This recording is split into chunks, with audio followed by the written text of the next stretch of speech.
Ever found yourself in a complex, difficult conversation as a leader and you just weren't sure how you should have it, when you should have it, where should you have it, what time should you have it, and etc.?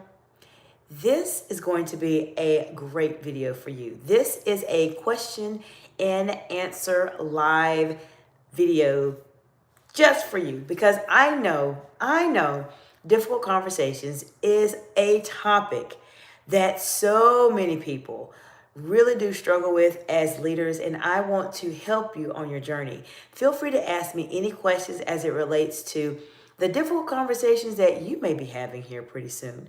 Maybe you are have to have a conversation with a coworker, maybe a business partner, or maybe another individual that you are colleagues with. You will learn how to have those conversations today. So let me know what questions you have specifically. Let me know what challenging situations that you're navigating. And even if you are watching this portion of the video, you are more than likely watching the replay. Feel free to put it in the comments below. I will answer your questions, and depending on how much depth is required, I would do a video just for you and give you a shout out in the video as well to make sure I provide you with enough support to help you when you're having those hard conversations.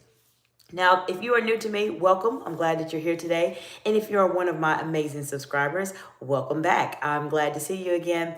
And this channel focuses very heavily on helping you to be able to communicate more confidently and concisely under pressure.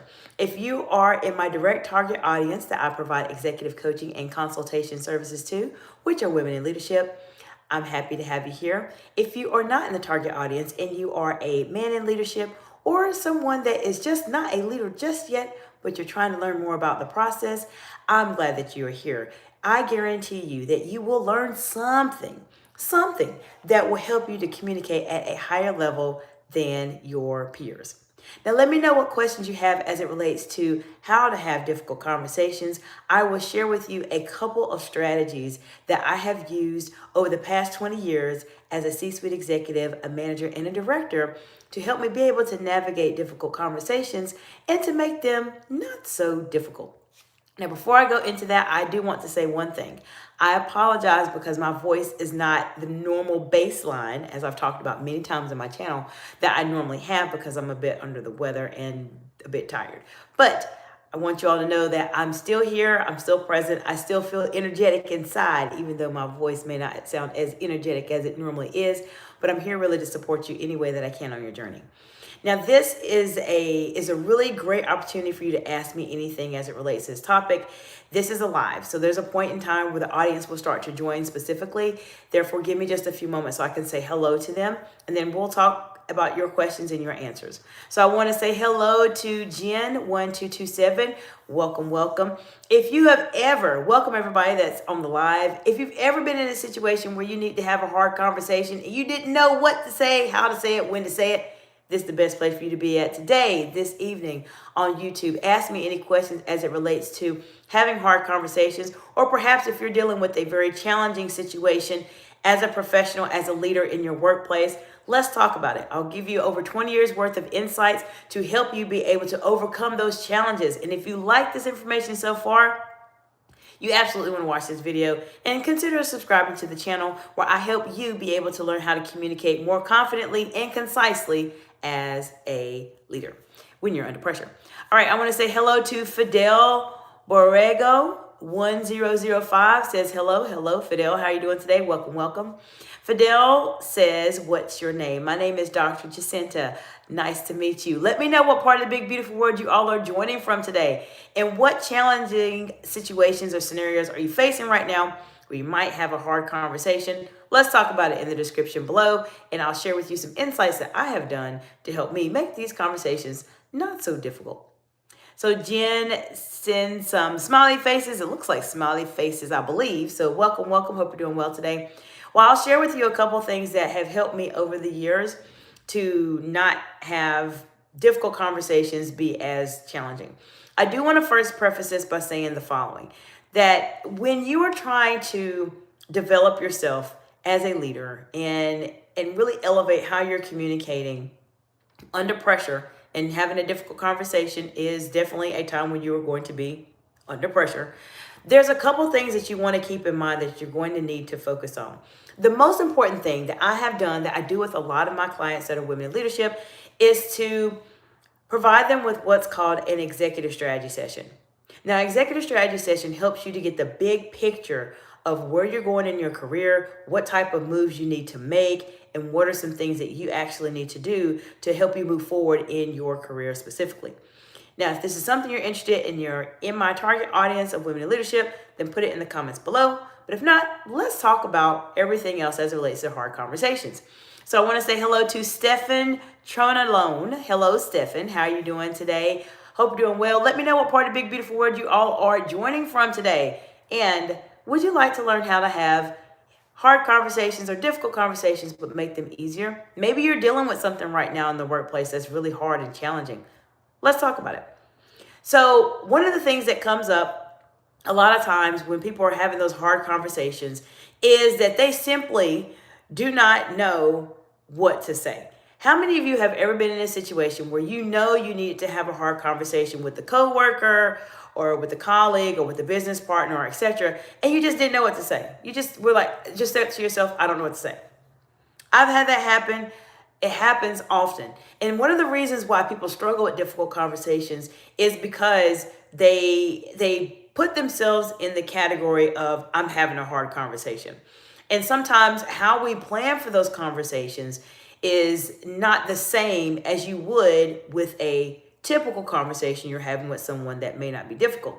So one of the strategies I would like for you to try the next time you have to have a hard conversation with someone is the following. Instead of thinking, okay, I'm having a hard conversation with someone, instead of thinking that, oh, this is going to be hard, it's going to be really challenging, and etc., why don't you think about it as, I'm just having a conversation, instead of putting it already in a difficult conversation? Because if you can learn how to master this skill as a leader, whether you are a woman in leadership or a man in leadership, if you can learn how to start mastering difficult conversations and communicating under pressure, I will share with you, it will help you to advance in your career. It will help you to be able to earn more income. You will be able to articulate yourselves and your values to other people, and so on and so forth. There's so many things you can do if you just learn how to have hard conversations. Now, what most people do when they are trying to have a hard or difficult conversations is they'll sit down, they'll get a pen, and they'll get some paper, and they'll write down what they need to do. Or they may type it on their phones, whatever the case may be. They may type it and say, okay, this person is doing this wrong, this person is doing that wrong, etc. So let's think of it differently. Let me share with you what I have learned over the past 20 years as a C-suite executive and a director and a public speaker to help you be able to navigate this situation. Are you ready? For those of you who are joining, welcome, welcome. Let me know what part of the big, beautiful world you all are joining from today, and what challenges are you facing right now as it relates to having these hard conversations. Let's talk about it. Ask me anything. I'm here to support you any way that I can, and I will give you the very, very, very best that I can in terms of guidance or support to help you on your journey. So for example, this is what I do when I have a hard conversation. I initially will come up in my mind with the top one, maybe two, but most of the time I try to really focus on one. The number one thing that I need to talk to this person about, whatever that is. If it's an issue, if it's a challenge, if it's something that I have noticed or observed, that's what I start with first. And I don't lead the conversation by saying, oh, by the way, we're going to have a difficult conversation. I don't start the conversation like that. I want to say hello to MRDY. Let me read it. I think I got your name. Mr. Dylan Vlogs. I think I got you. Hello, how you doing today? Welcome, welcome. So one of the things that I do personally when I need to have a hard conversation is I open it up by asking the person, how are they doing? How are you doing? How are things going for you in your role? Whether their role is in healthcare or in pharmacy or in business or in tech or whatever the industry is. Ask them, how are they doing in their role specifically? Why do I say that? Depending on the relationship you have with this person that you're having a difficult conversation with, they may actually tell you what the problem is. And I have found that when I use this approach to have a difficult conversation, majority of the times, people will allude to the problem. Majority of the time, they will allude to what the issue is. So let me know in the comments below, have you ever had a difficult conversation? If you have, what worked really well and what did not work as well in the conversation? How did it go? Put it in the comments below so we can have a conversation and we can talk about it. So if you have this discussion with them and you say specifically, how are things going for you? How are things going for you in your role? Then they may tell you what's going on. Now, regardless of what they say, this is the opportunity for you to be able to talk about whatever it is specifically that you want to talk to them about.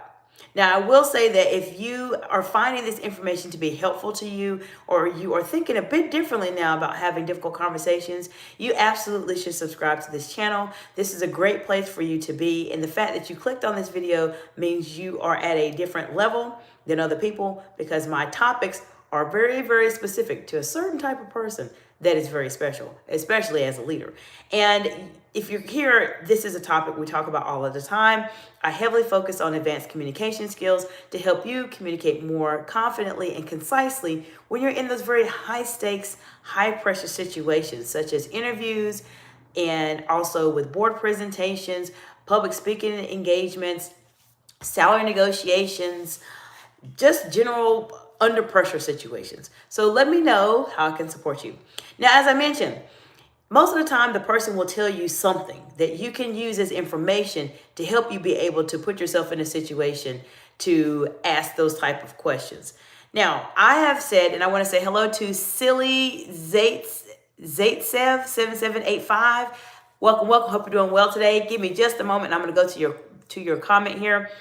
But what happens a lot of time is that people will tell you what their problems are, what they're struggling with. So whatever it is that you had as your number one topic you want to talk to them about, regardless of what it is, insert that at that point. Now, I'll tell you how to do that, but I want to see what is going on in the chat.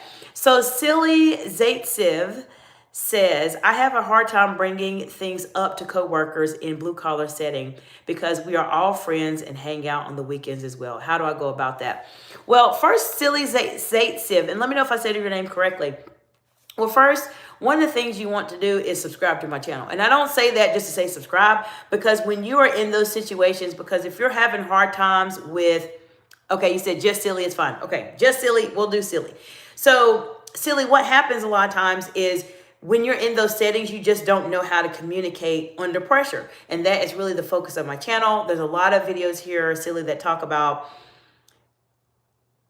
managing your emotions under pressure, maintaining your eye contact, look out for my cowboy analogy, and tone of voice, your body language, managing your emotions under pressure, and etc. So you will find a lot of value here. But to answer your question specifically, what I've found that is, and this is sometimes can be challenging because and even if you're in blue collar, it can be blue collar, white collar.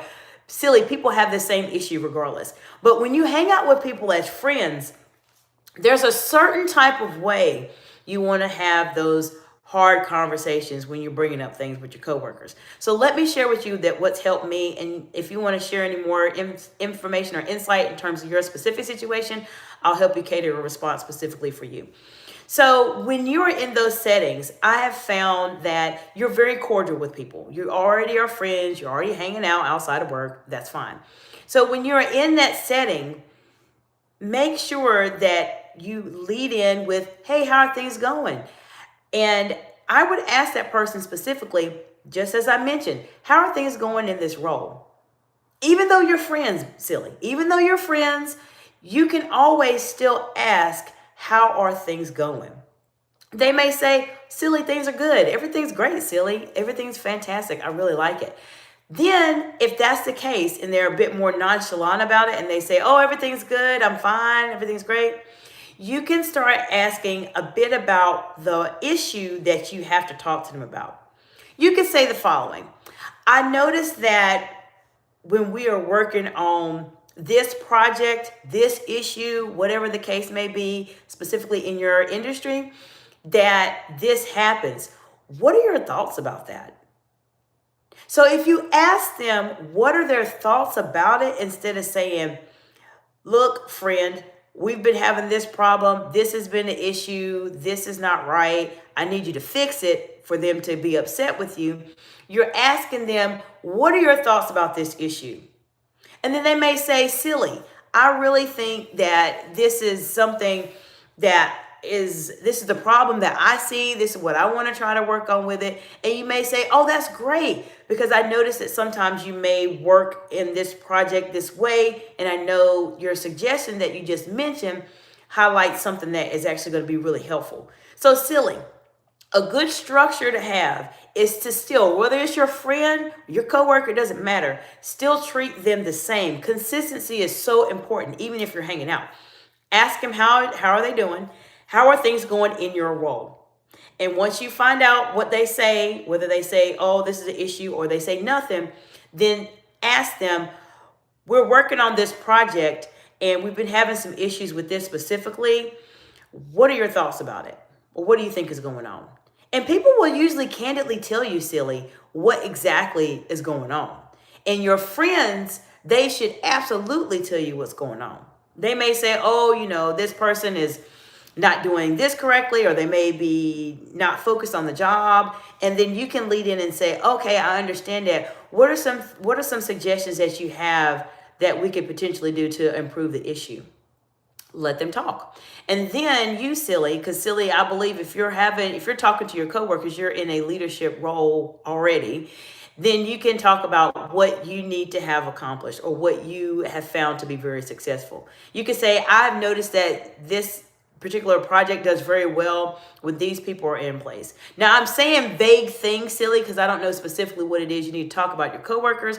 If you are wanting to share that, I'd be happy to structure it around what you need to say specifically, but I'm just saying things hypothetically because I don't know your situation. But this is how I would handle it, even if you're coworkers, even if you're friends, because you still have to get work done. You still work together and you are friends, but you still want to be able to maintain that balance to make it to where you are having a conversation with a friend. Most of the time, silly people, the mistake that they make when they're trying to have these difficult conversations or hard conversations, they completely forget the part about conversation. A conversation is a dialogue, is an exchange of thoughts, ideas, insights, perceptions, recommendations, and so forth between two or more individuals.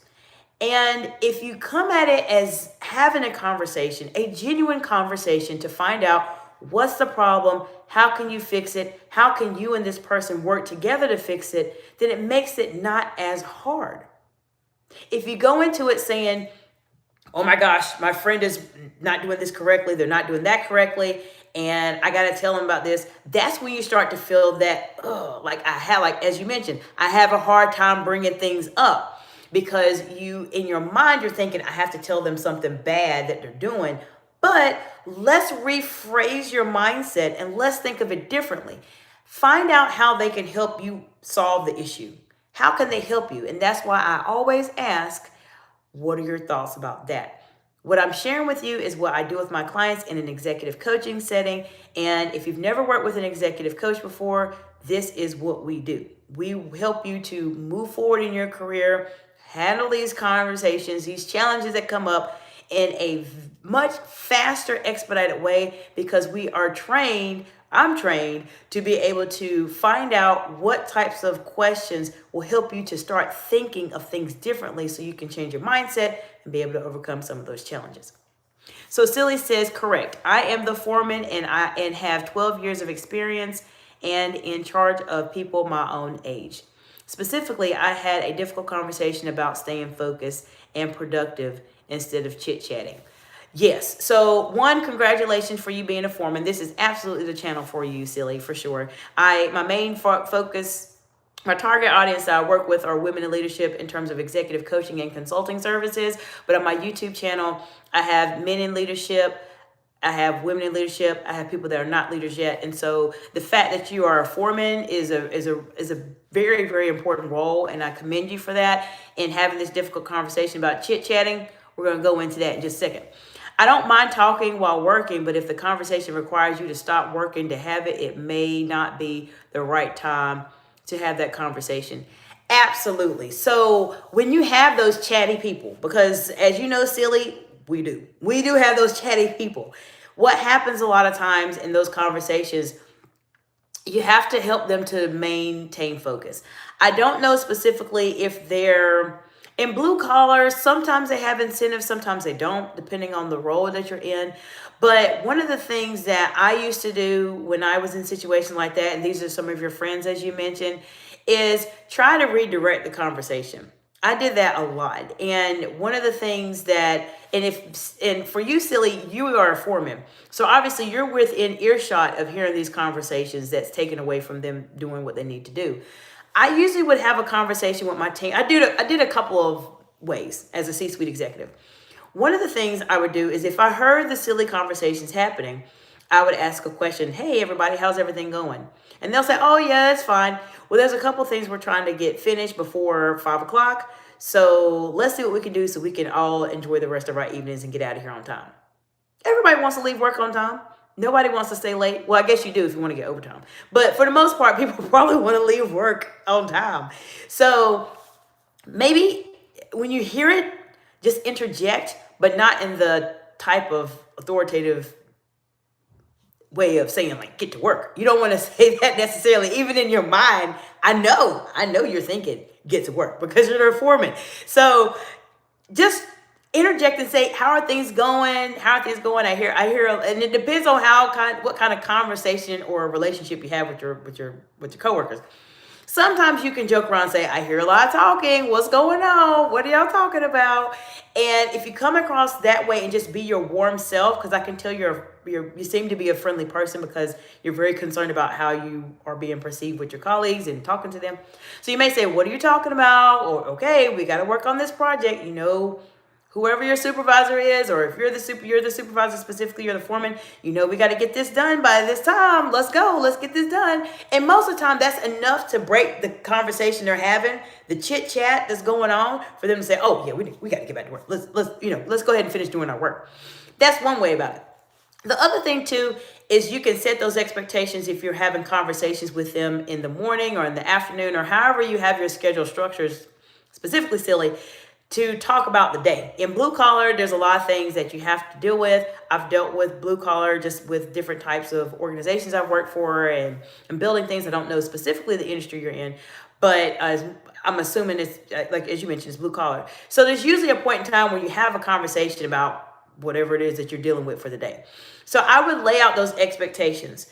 This is what we need to have done today. Why? Because if we don't finish this today, then it puts us behind schedule for whatever project we're working on or initiative we're working on, and etc. So this is something that I would do, silly, specifically for your case. It's just a matter of you have to go at it about different layers. There's not just only one way for you to stop chit-chatting. You can stop it multiple ways. Set clear expectations to begin with. At the beginning of the day, whenever you have your conversation with your team. Then when you hear chit-chatting, you can interject in a very friendly, humorous way, depending on what's going on, or say, okay, we got to get to work. And then 2, have that conversation with your team as a whole. And the way I would have a conversation like that in a group setting, I would talk about what we have to focus on, what we're trying to complete specifically for the day. We're trying to get this done today or get most of this done today. Because sometimes in blue collar, it just depends. You may not be able to finish the whole thing today. You may have to wait and get parts of it done. But have that big conversation and say, everybody, I appreciate you being here. And I really just appreciate the amount of humor and laughter you bring to the office or bring to the project. Just keep in mind, we're here to take care of the client, the customer. I need everybody to do what they can to be very focused and get things done. I know there's going to be times where you want to have a conversation and you want to chat. That's okay. But if you're at the point where I can see it starting to detract you from what you're doing or what you need to complete, then I'll have a conversation with you. So you've set those expectations. So everybody silly is on the same page. And DJ, hello, welcome DJ. Good to see you again. So that everybody is on the same page. You've told them publicly And then you've also had a conversation with them if you hear that information happening. But then I'm going to take it a step further for you, silly. I'm going to go even further with you. Sometimes, silly, it's one person or two people. And if it's one or two people that just constantly just have to talk, then you have to have a conversation with those one or two people, if that makes sense. And I'm sharing this with you because I've been in senior level executive roles for over 20 years. I've seen the chit-chatting myself, and I've had the same conversation, silly, as you, to say, okay, I don't mind you all chatting, but if it's impeding you from doing your work, I mean, the clock is ticking. We need to get this thing done. So if you find that it's just one or two people, then you can go a step further and have a conversation specifically with those people. That will help to mitigate it, because sometimes it's just one or two people that just keep talking. And so what happens is you'll have those one or two people that are talking, and then everybody's listening like, oh, they're talking about what's going on in the Super Bowl this weekend. Oh, yes. And then everybody will just start talking about what's going on. That is what happens. And silly, I know you know what I'm talking about, because it just takes one or two people to just throw everybody off, especially when they start hearing a topic that's really interesting to them and they want to talk about it.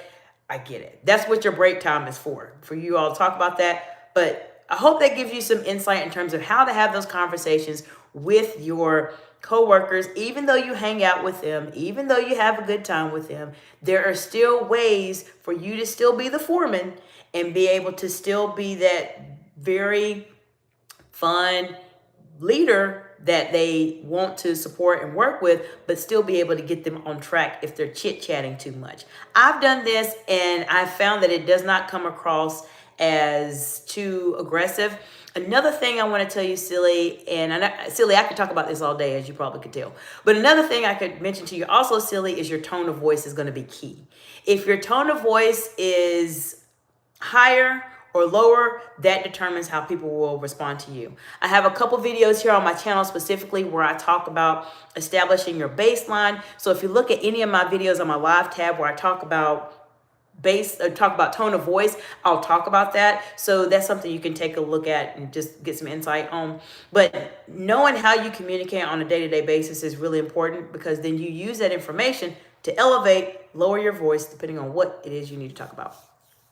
So DJ says, business is business, unfortunately. Yes. And even when you have colleagues and friends, business is still business. I know of a situation that happened years ago with someone, and this particular person was working, and they were not my direct report in my department, but they were in another department.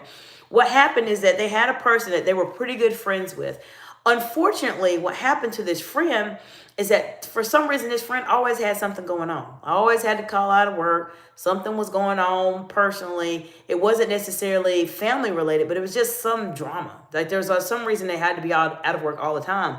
And what happened is the person that needed to have the conversation, that was in a leadership role, similar to Silly, had to have this conversation. And they talked to me because they knew I was pretty good with having hard conversations, and that's just my expertise. I like having them because I like to turn them around and make them positive. But she asked me, she said, how am I supposed to talk to this person when this person is my friend? I don't know how to say it. I don't want them to get upset. I don't want them to get offended, and etc. And so what I told her to do is the same thing I'm telling you, Silly. Make sure that you take a few moments to just have that conversation with them and support them any way that you can, but still you have to get things done. And so it worked out really well based on what we talked about before. So Silly says, thank you. I will check out your videos. Signing off for the night. Again, thank you for taking the time. Absolutely, Silly. Thank you so much for stopping by. And I hope that gives you something to think about as it relates to those very, very hard conversations. And you're welcome to look at any videos that talk about difficult conversations. It will help you as well. Now, if you all have any other questions, I appreciate you being here. Let me know what questions you have as it relates to having hard or difficult conversations. Silly had a really great insight specifically as it relates to having hard conversations with people that you know are your friends or people that you hang out with or spend time with outside of work. So I appreciate Silly for bringing that insight. And DJ had some really great insights as well about business being business, because business is business. There's still some things that we have to take care of even if we are talking to our friends, our colleagues, and etc. So for those of you who are just joining or are still watching, there's a couple of things that you want to keep in mind. As I mentioned, your tone of voice is going to be very important when you're having a difficult conversation. What you say is really important when you're having a difficult conversation. And I'll give you another insight for you to consider. When you're having a difficult conversation, the first 5 to 6 seconds of that conversation will truly dictate how it goes.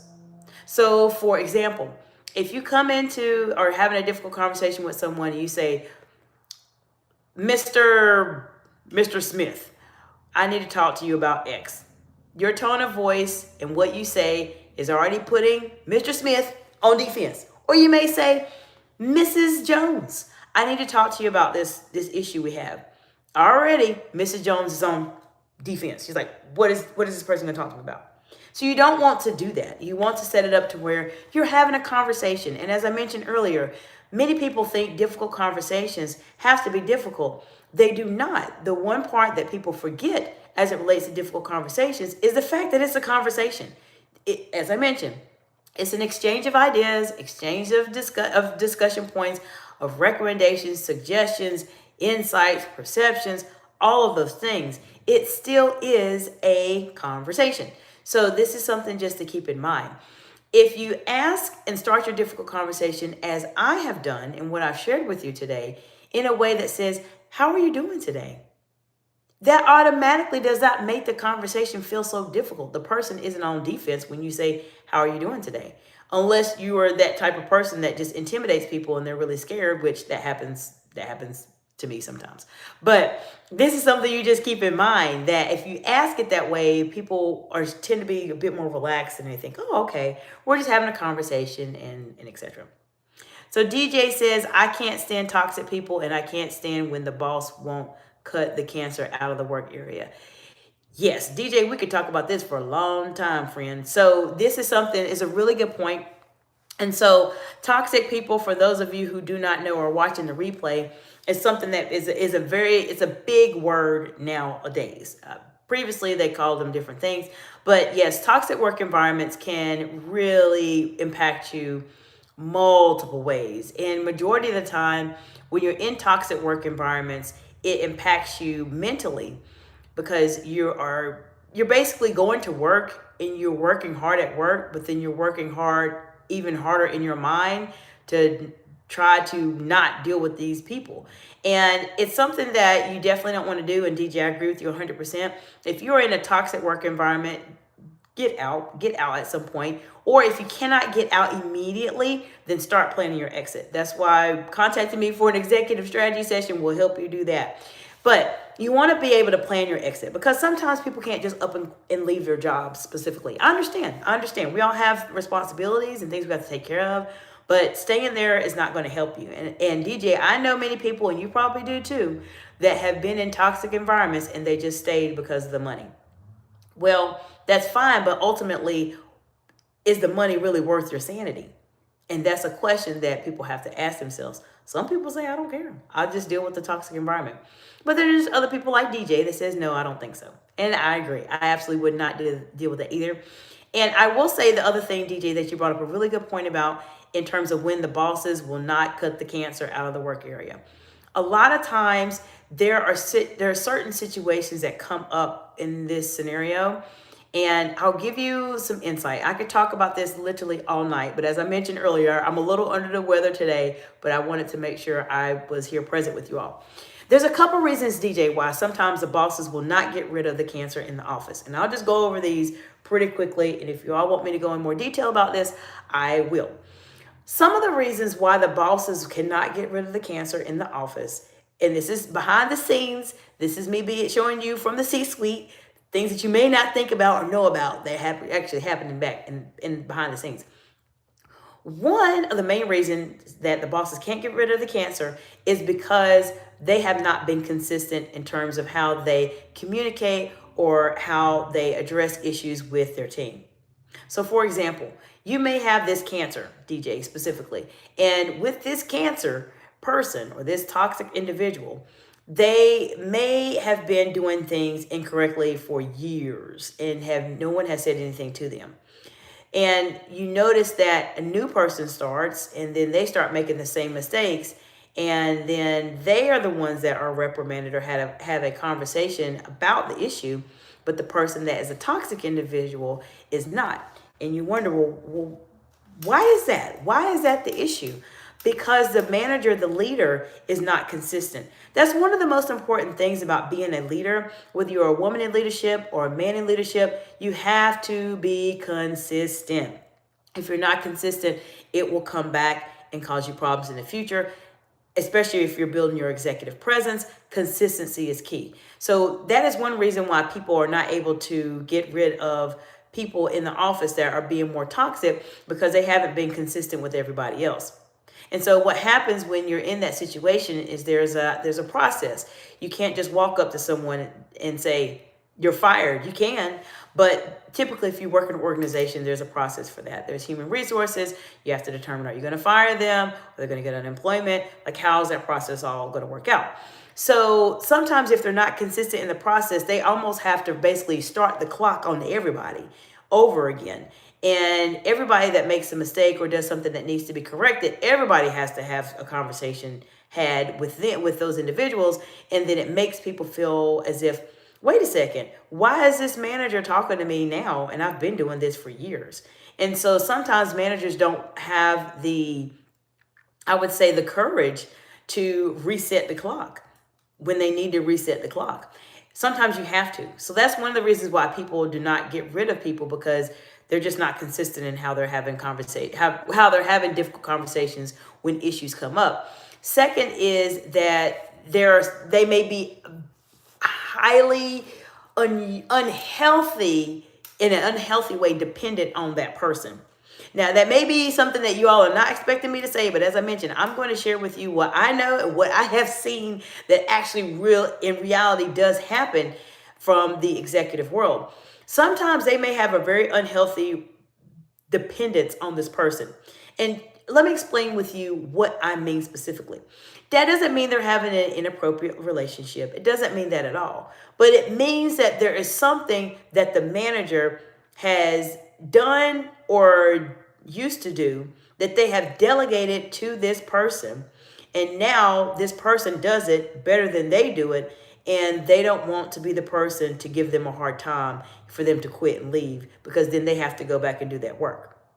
One of the things I tell my clients I work with, and this may sound a bit silly, but the leader, the master of the office or business or whatever, they know everything. They know how to do everything. When I worked in different roles, I did everything from the front desk, insurance verification, even though I'm the doctor.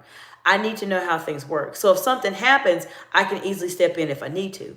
A lot of times managers will delegate so much that they don't know how to do their job anymore. And so that's why they keep those people that are a cancer, as DJ mentioned, and they'll keep them on staff just because they don't know how to do the job that well anymore. So DJ says, I work with 8 people and everyone comes to me for absolutely everything, even if it's their job. Even if it's their job, I believe he meant. Should I feel privileged or just being used? DJ, that's a really, really great question. Really great question. So let's talk about that. And in this case, it's a balance. Okay, so if these people are supposed to know their job, then you should be privileged because they're coming to you. And let me share with you why you should be privileged and why you might be being used.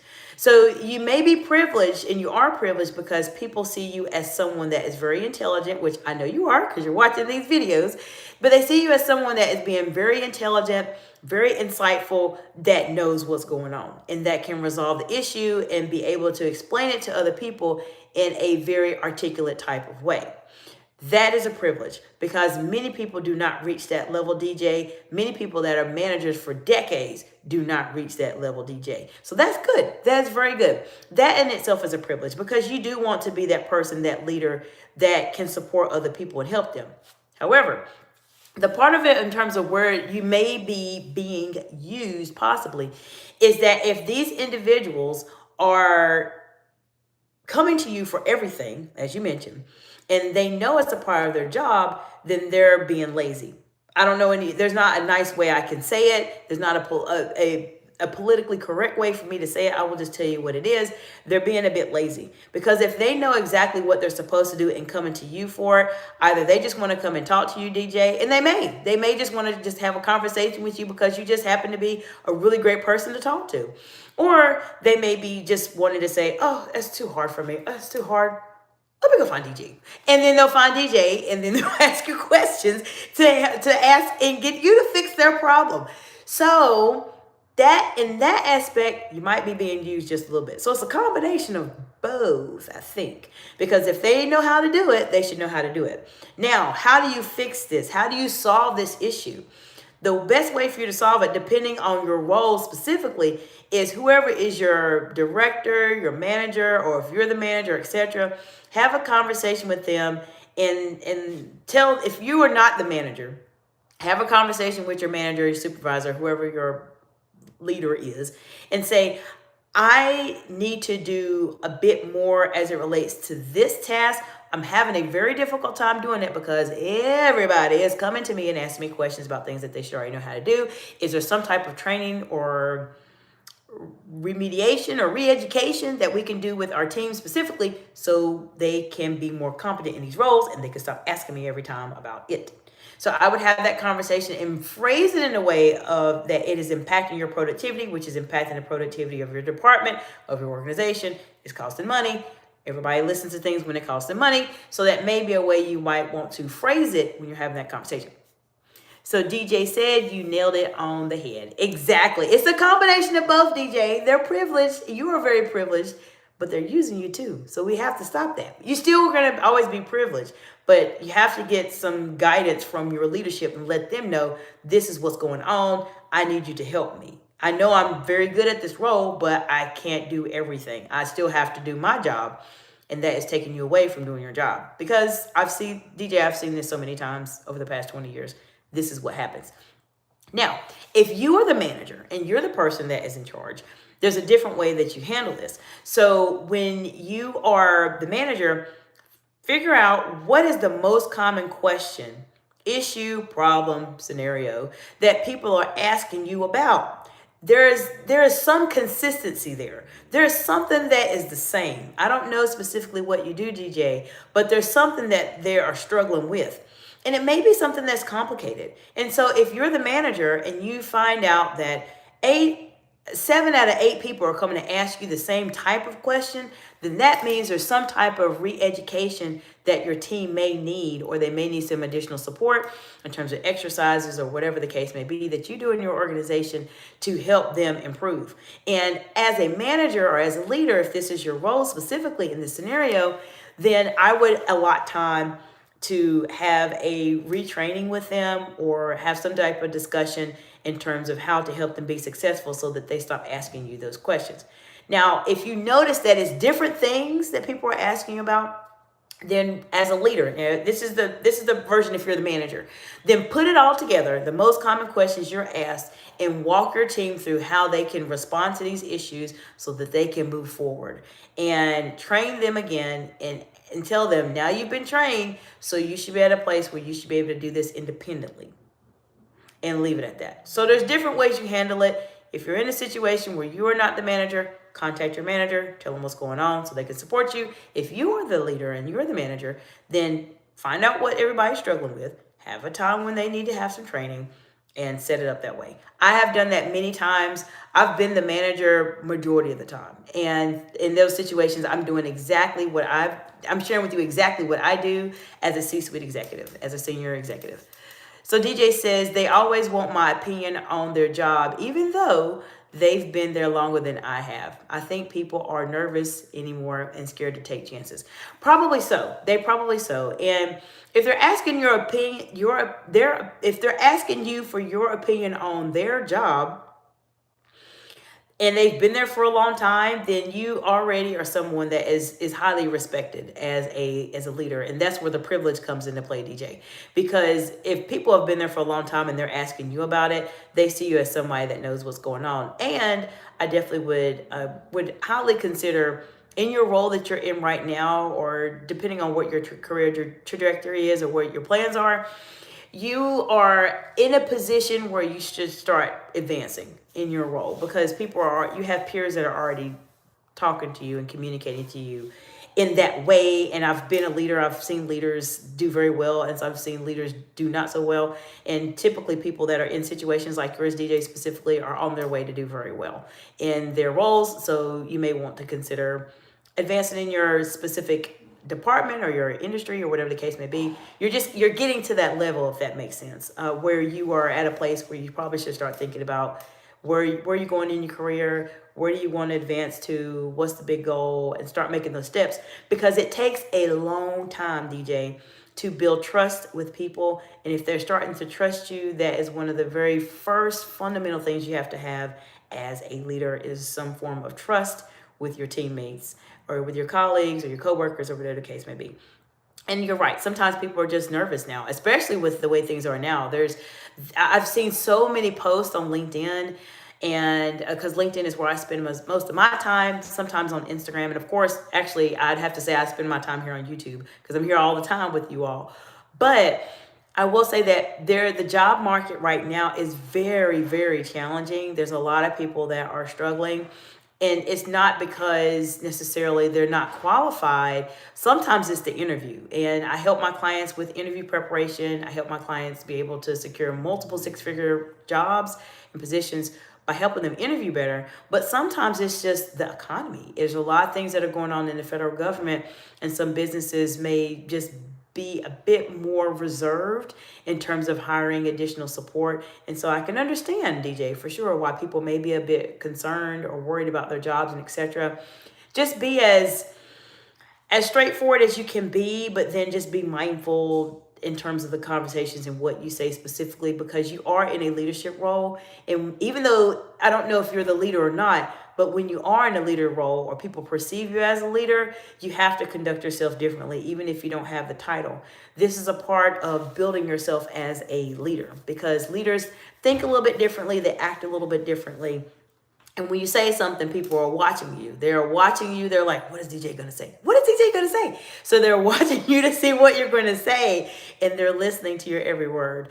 Welcome to the wonderful world of leadership. This is what happens when you are elevating and you're advancing in your career. People will watch you and pay attention to everything that you do. So you always want to be mindful of what you say, especially when someone's asking you about their job specifically. If you're the manager and you're the leader, then you can speak freely about that.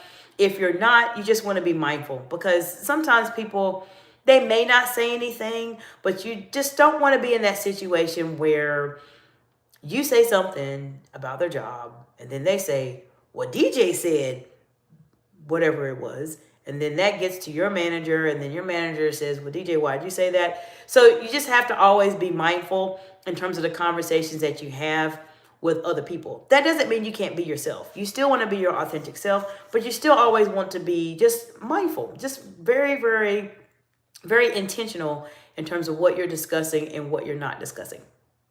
So DJ says, I live on a farm and want to raise livestock, but I need my job to pay for a lot of things. Understood, DJ. That is a situation for many people.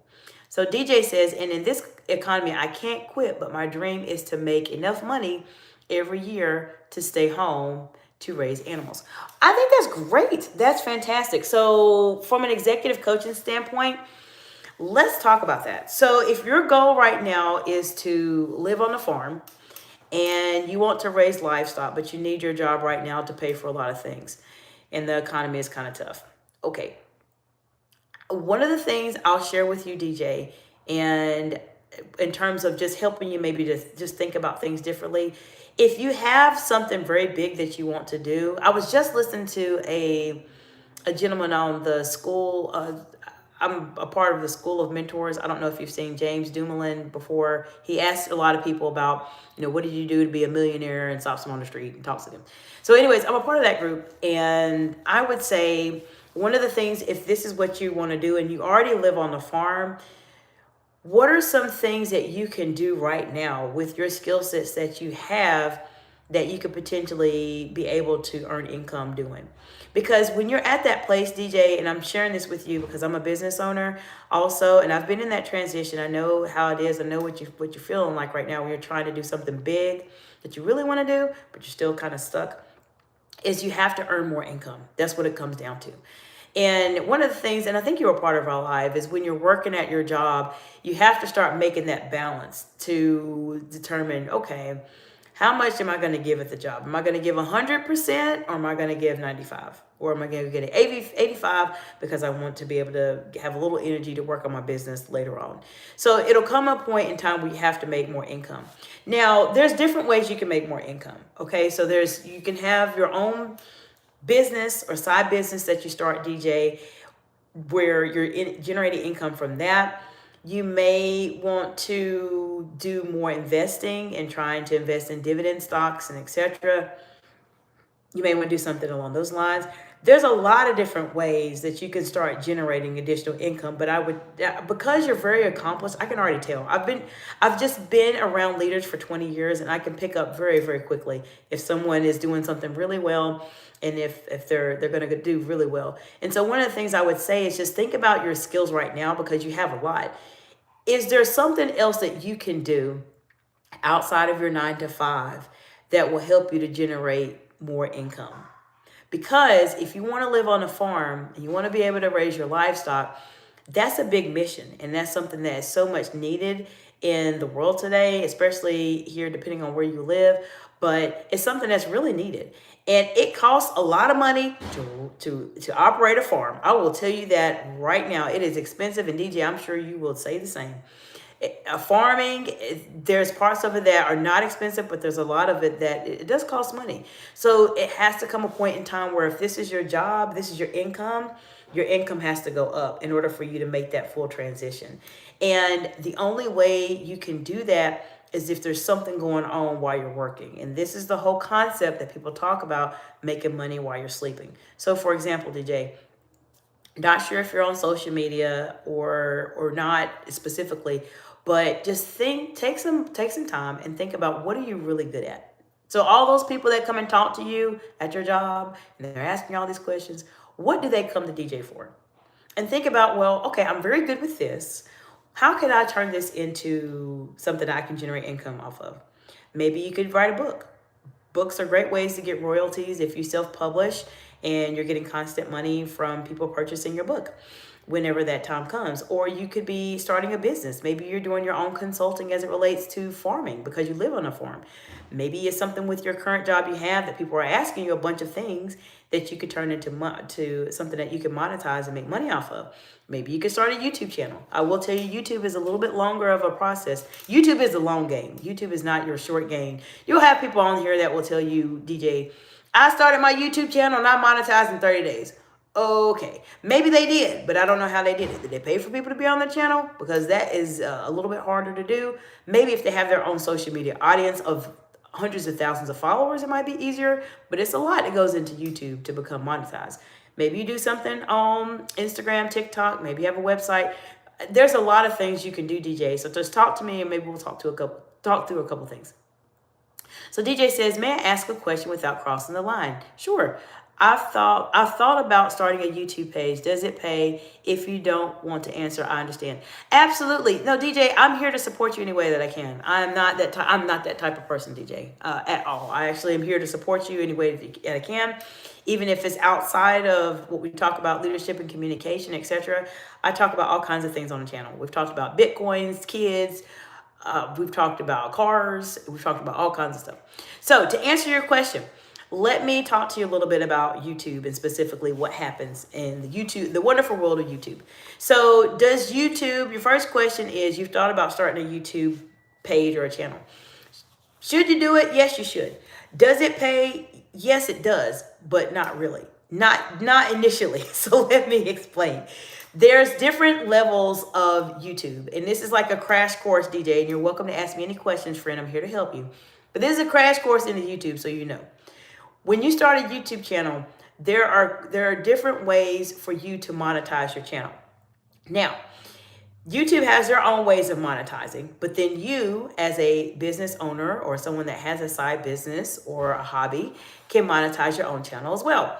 So I'll tell you about YouTube. YouTube has their own qualifications they have. You have to, in order for your channel to be monetized, and there's different levels of monetization. Let me explain it that way. So the main monetization that you see most people talk about is when there are ads or advertisements that are played on their YouTube videos that people watch. That is full monetization. In order to be fully monetized, you have to have 1,000 subscribers and 4,000 hours of watch time. You have to have both of those to be fully monetized. Then you apply for the YouTube Partner Program. They approve you. They put ads on your content, and as people are looking at your ads, then you are going to receive money from the ads that people are watching on YouTube. That's the main monetization that you hear people talk about. I'm fully monetized. That's fully monetized. However, there's a different level of monetization that goes with that also. Now, the other level of monetization that YouTube has is something that's called Super Thanks. Super Thanks are going to be your individuals that come to your lives or come to your events or watch your videos, and they are compelled by what you are sharing and they want to give you money. They may want to give you $1.99. They may give you $20. They maybe give you $100 or $10 or $5, whatever their heart desires that they want to do. Now, in order for you to be monetized to receive Super Thanks, you have to have 1,000 subscribers and 3,000 hours of watch time, meaning that you are not fully monetized just yet, but you're getting close. You're getting very, very close. That's your Super Thanks. Then you can also have communities. So sometimes what a lot of content creators out here do on YouTube is once they're fully monetized or maybe at Super Thanks level, they can start having communities. And in their communities, sometimes they'll have memberships where you pay a certain amount of money per month to be a part of their club. I've seen some YouTube creators do memberships in different ways. Some of them only do, there's a portion on YouTube now where you can actually do voice notes to your audiences. I've used that before when I get comments, but some of them only do voice notes to people in their membership community. So for instance, if I'm a part of someone's community and let's say I'm not a part of their community, then when I respond and say, oh, this is a great video, I really enjoyed it, they may send me a text message back. Versus if I'm actually paid to be a part of their community, then what they'll do is they'll actually record their voice and say, oh, I appreciate you saying that. These are some things that can help you, etc. So that's another way you can monetize as well. Those are the ways you can monetize on YouTube. Now, specifically, as it relates to you monetizing your channel, you can monetize your channel without being monetized. So let me explain. If you have a service that you want to offer, an ebook that you want to publish, maybe you are offering some consultation about farming or whatever the case may be, you can always mention that in your lives or in your content, in your videos, and people sign up for it, and you can monetize that way. So there's different ways to monetize yourself on YouTube. This is a very, very, very fast crash course on YouTube monetization. Does it pay? Yes, but you have to be at certain levels of it for it to pay. For instance, in my case right now, my channel is not fully monetized. I'm not at 1,000 subscribers yet, but I am doing okay on watch hours. I'm not at the point where I'm at 4,000 just yet. Whenever I reach that, everybody will know about that for sure, because that is a huge milestone in any creator's journey. It's not easy to do, but that's just my opinion. It takes a lot of time. YouTube is the long-term game. If you're trying to make money fast, you can do it, but you have to have a pretty established audience, and you have to have an offer that you are broadcasting to people. So for instance, in my case, I offer an executive strategy session. I have a lot of different services I offer on my website at www.exciteexcellence.org. I mention those from time to time because this is a part of my business. I do have a business that I am building, and I provide services to individuals for. So I hope that gives you something to think about as you're thinking about YouTube. And I think you should go ahead and go for it.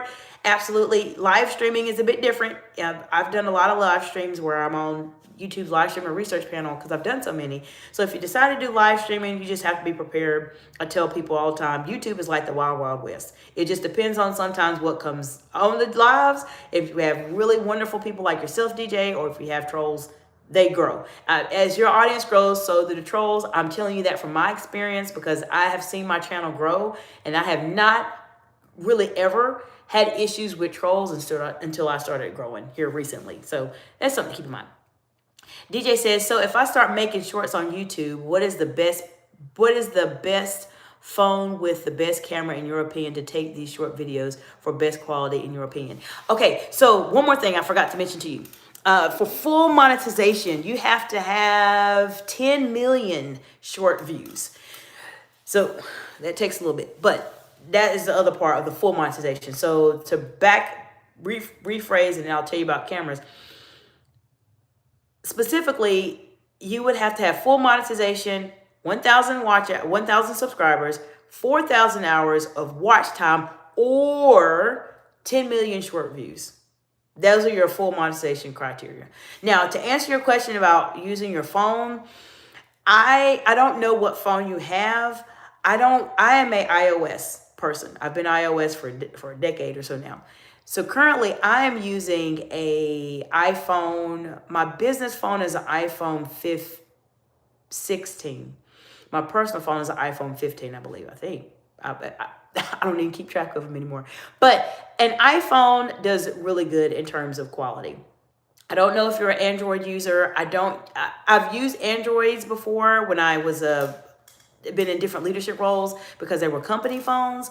But I would say anything iOS is great. I can't speak to Android because I don't have Android for me specifically in terms of my phone, but you have to make sure you have a good camera. I just know my camera is fine. I do my shorts on my camera. All of my content right now, for the most part, especially my lives and my shorts, DJ, are on my phone. They are literally on my phone. I do have some pre-recorded videos that I have done, and even some of those have been with my phone, but some of them are not. I've used cameras for some of them. It depends. So for instance, when I did the presidential debate between, at that time, Vice President Kamala Harris and then former President Donald Trump, I used my actual camera. I had a camera that I used at the time for that. It was a webcam, but I did not use my phone because there's certain limitations to it. So if you're doing shorts, just using a high quality camera on your phone will help out tremendously. Another thing, DJ, to just consider, if you're starting out, you don't have to do this, but I'm just sharing with you what I use specifically. I use Opus Clips to do my transcription or to do the captions on screen. So you'll see some of my videos have Opus Clips and some of them do not. Sometimes when you are doing YouTube lives, they snip out or cut out a portion of your live stream as a highlight. And some of those I may just type a caption on it and say something about it. But if you see some of my videos where there's emojis or captions with it, I'm using Opus Clips. When you see a lot of other content creators with emojis and captions on it, they are using Opus Clips. Or they may be using Adobe Photoshop, or they may be using some type of editing software to make that happen. So for short form content, that's something that you may want to consider. There is a fee with Opus Clips. I believe the fee is $29 a month, I believe, in terms of the fee for it. What happens is, you upload your information into it and it will transcribe it and bring out shorts. So for instance, I use my lives and upload my lives to Opus Clips, and it breaks out different clips of the live streams and I post those as my shorts. So I hope that gives you some insight for you to think about in terms of short form. So there's a lot of things you can do with short form. If you're doing a lot of editing and etc., it's a great thing to do. Shorts, it just depends. I haven't had shorts. I haven't had shorts that have received millions of views or anything like that. I'm sure at some point it probably will, but shorts are fun. Shorts are a lot of fun, and you can actually repurpose those shorts, DJ, to other places and etc., such as Facebook, LinkedIn, Instagram, and X, or wherever you want to. All right, DJ says, thank you for the information. Will you be on tomorrow? Absolutely, DJ. You're so very welcome. And no, so I typically go live Tuesday through Friday in the morning, in the evening. The only change is that typically on Wednesdays, now in the mornings, my schedule's a bit different. So I'm going to go live Wednesday evening instead of Wednesday in the morning, as I normally have done in the past. But typically I don't go live on the weekends unless it's a special live and something's going on. But typically not on the weekends. Most of that time I'm spending with my kids and doing a couple things with clients and doing a few things to build my business. So we'll not be live tomorrow, but I will be back next Tuesday for sure.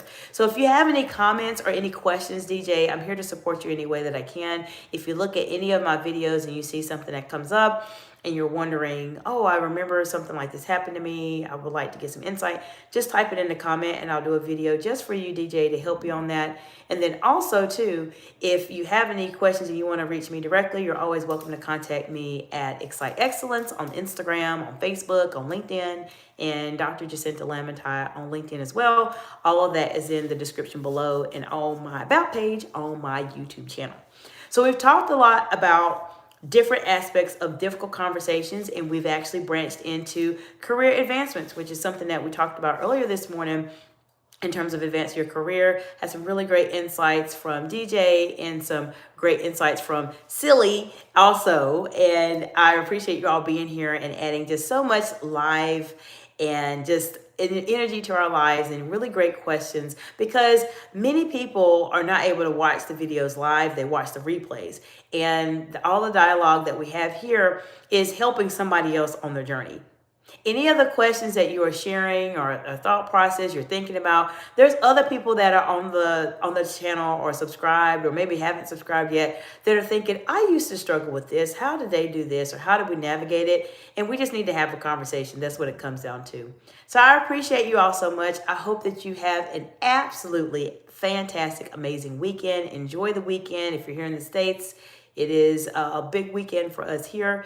And so I will see you all in the next video next week. Bye for now.